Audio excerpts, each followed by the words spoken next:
നമസ്കാരം. 215 ദിവസം വളരെ നല്ല ഒരു കാര്യം, പ്രേക്ഷകർക്ക് ഗുണം ചെയ്യുന്ന, നാടിന് ഗുണം ചെയ്യുന്ന ഒരു കാര്യം ഗവൺമെൻറ് ആലോചിക്കുകയാണ്.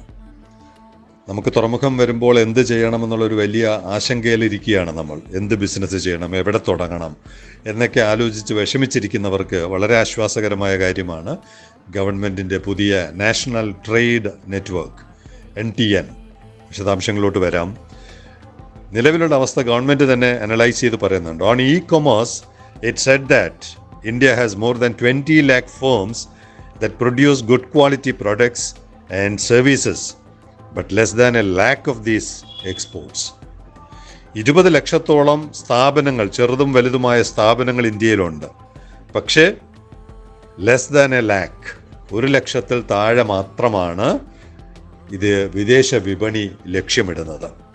അപ്പോൾ 19 ലക്ഷത്തിലധികം കമ്പനികൾ, സ്ഥാപനങ്ങൾ, കൊച്ചു സ്ഥാപനമാവാം, MSME ആവാം, വലിയ സ്ഥാപനങ്ങളാവാം, ഇനിയും അന്താരാഷ്ട്ര മാർക്കറ്റിലോട്ട് കടന്നു വരേണ്ടതുണ്ട്. അങ്ങനെ കടന്നു വരാൻ അവരെ സഹായിക്കുന്ന തരത്തിൽ ഗവൺമെൻറ് ലളിതമായ ചില കാര്യങ്ങൾ നടപ്പാക്കാൻ ശ്രമിക്കുകയാണ്.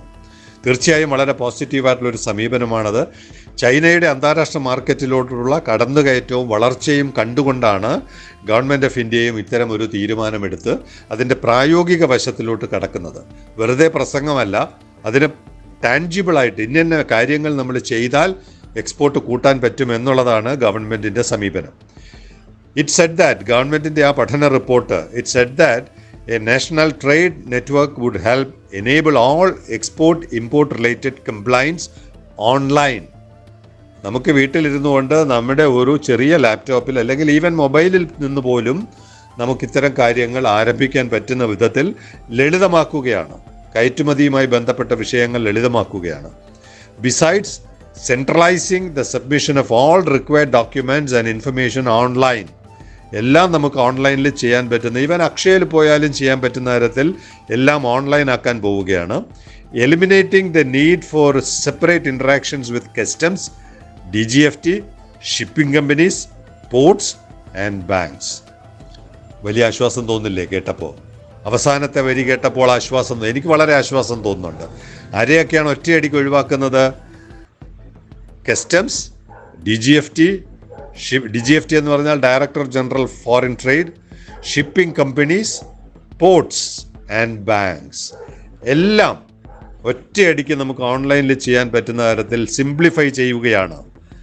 വാസ്തവത്തിൽ ഇതൊക്കെയാണ് നമ്മൾ ആഗ്രഹിച്ചിരുന്നത്. നമുക്കൊരു സാധനം ഉണ്ടെങ്കിൽ, അല്ലെങ്കിൽ നമ്മുടെ അയൽപക്കത്തൊരാൾ ഒരു സാധനം ഉൽപ്പാദിപ്പിക്കുന്നുണ്ടെങ്കിൽ അത് വിദേശ വിപണിയിൽ എത്തിക്കുവാൻ ഒരുപാട് തടസ്സങ്ങൾ ഇന്നുണ്ട്.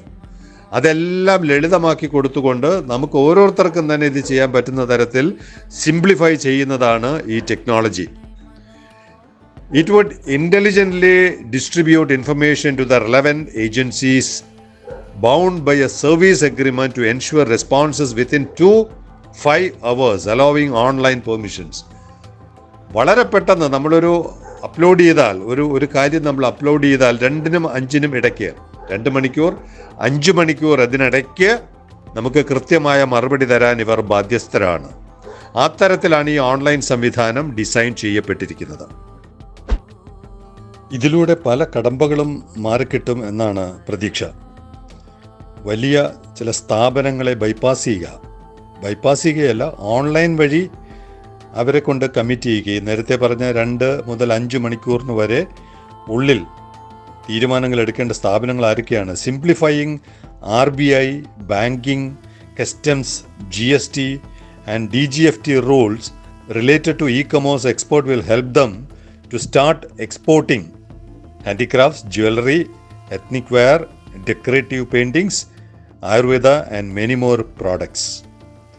ഇത് നമ്മൾ നേരത്തെ പറയുന്നത് പോലെ തന്നെ ഏറ്റവും ചെറുകിട, ഏറ്റവും താഴെത്തട്ടിലുള്ള ആളുകൾക്ക് അവരുടെ കൈയുൽപ്പന്നങ്ങൾ, അത്തരത്തിൽ ചെറിയ തോതിലുള്ള ഉൽപ്പന്നങ്ങൾ പോലും, പെയിൻറ്റിങ്സ് പോലും, ഹാൻഡിക്രാഫ്റ്റ്സ് പോലും ഈ ഓൺലൈൻ വഴി എക്സ്പോർട്ട് ചെയ്യാൻ പറ്റുന്നതിന് ഇത്രയും സ്ഥാപനങ്ങളെ നമുക്ക്, അല്ലെങ്കിൽ ഇതെല്ലാം നമ്മൾ നേരിട്ട് പോയി സർട്ടിഫിക്കറ്റ്സും RBI, banking, customs, GST, DGFT ഇവരുടെ എല്ലാം വാങ്ങണം.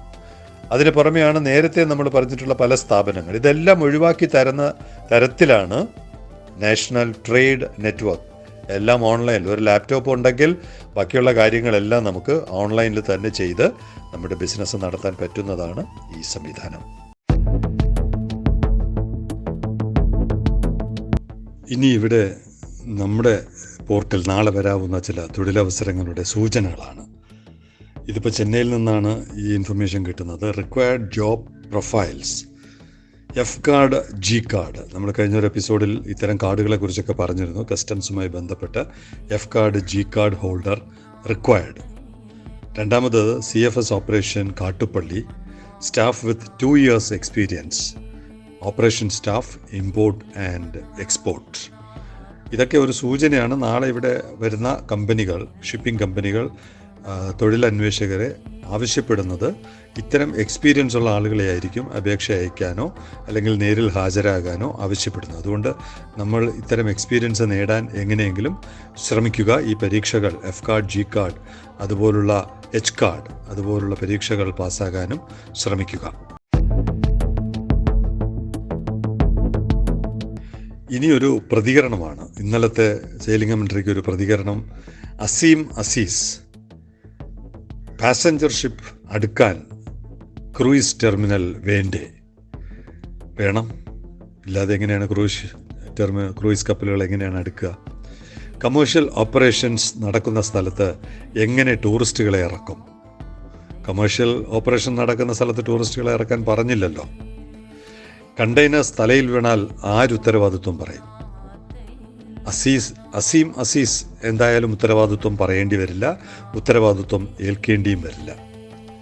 ഇവിടെ 3 കിലോമീറ്ററിലധികം ബ്രേക്ക് വാട്ടർ കിടപ്പുണ്ട്. ബ്രേക്ക് വാട്ടറിൻ്റെ ഇന്നർ സൈഡ് ഇതുപോലുള്ള ആവശ്യത്തിനാണ് ഉപയോഗപ്പെടുത്തുന്നത്. നമ്മൾ മനസ്സിലാക്കുന്നത് ഇപ്പോൾ തന്നെ അവിടെ ചില പ്ലാറ്റ്ഫോംസ് നിർമ്മാണം നടന്നുകൊണ്ടിരിക്കുകയാണ്. ഇല്ലെങ്കിൽ വളരെ പെട്ടെന്ന് പൂർത്തിയാക്കാവുന്ന ഫ്ലോട്ടിംഗ് ജട്ടികൾ ബ്രേക്ക് വാട്ടറിൻ്റെ ഇന്നർ സൈഡിൽ കൊണ്ടുവയ്ക്കാം. അങ്ങനെ വെച്ചാൽ അവിടെ ക്രൂയിസ് വെസലുകൾക്ക് അടുക്കാം. ടൂറിസ്റ്റുകൾക്ക് യാതൊരു ബുദ്ധിമുട്ടുമില്ലാതെ അവിടെ ഇറങ്ങാം. ഒരു ഷാമിയാന പോലുള്ള എന്തെങ്കിലും ഒരു സംവിധാനം ഒരുക്കി വെച്ചാൽ മതി. അവർക്ക് അവിടെ ഇറങ്ങാം. കസ്റ്റംസിൻ്റെ പരിശോധന അവിടെ വെച്ച് നടത്തണമെങ്കിൽ നടത്താം. അവരെ എയർപോർട്ടിൽ നിന്ന് വാഹനങ്ങൾ, ബസ്സുകൾ വന്ന് കയറ്റിക്കൊണ്ടുപോകുന്നത് പോലെ അവിടെ നിന്ന് നമ്മുടെ ബ്രേക്ക് വാട്ടറിൻ്റെ അവിടെയുള്ള റോഡ്, 2 വാഹനങ്ങൾക്ക് ഒരേ സമയത്ത് അങ്ങോട്ടും ഇങ്ങോട്ടും പോകാൻ വീതിയുള്ള റോഡ് നെറ്റ്വർക്ക് അവിടെ ഉണ്ട്. അതിലെ ബസ്സിനോ അതുപോലുള്ള വാഹനങ്ങൾക്കോ വന്ന് അവരെ സ്വീകരിച്ച് കസ്റ്റംസ് ക്ലിയറൻസ്, എമിഗ്രേഷൻ ക്ലിയറൻസ് ഒക്കെ കഴിഞ്ഞാൽ അവരെ കൊണ്ടുപോകാം. ഇനി ഇത്തരം സൗകര്യങ്ങളില്ലെങ്കിൽ ഇത്തരം സൗകര്യങ്ങൾ ഉണ്ടാക്കണം എന്നാണ് നിങ്ങളെ പോലുള്ളവർ ആവശ്യപ്പെടേണ്ടത്. അതിന് പകരം ഉള്ള സൗകര്യങ്ങൾ തന്നെ തമസ്കരിച്ചുകൊണ്ട് ഇതൊന്നുമില്ല എന്നുള്ള മട്ടിൽ പ്രതികരിച്ചാൽ എങ്ങനെയാണ് നിശബ്ദനായിരിക്കാൻ കഴിയുക? അതുകൊണ്ട് ഇതൊക്കെ അദാനിയെ പോലുള്ള കമ്പനി ഇതൊക്കെ പ്ലാൻ ചെയ്യുന്നുണ്ട്. നമ്മുടെ ഒരു ചെറിയ സമ്മർദ്ദം കൂടി ഉണ്ടെങ്കിൽ വളരെ പെട്ടെന്ന് ഇതൊക്കെ നടക്കും. B positive.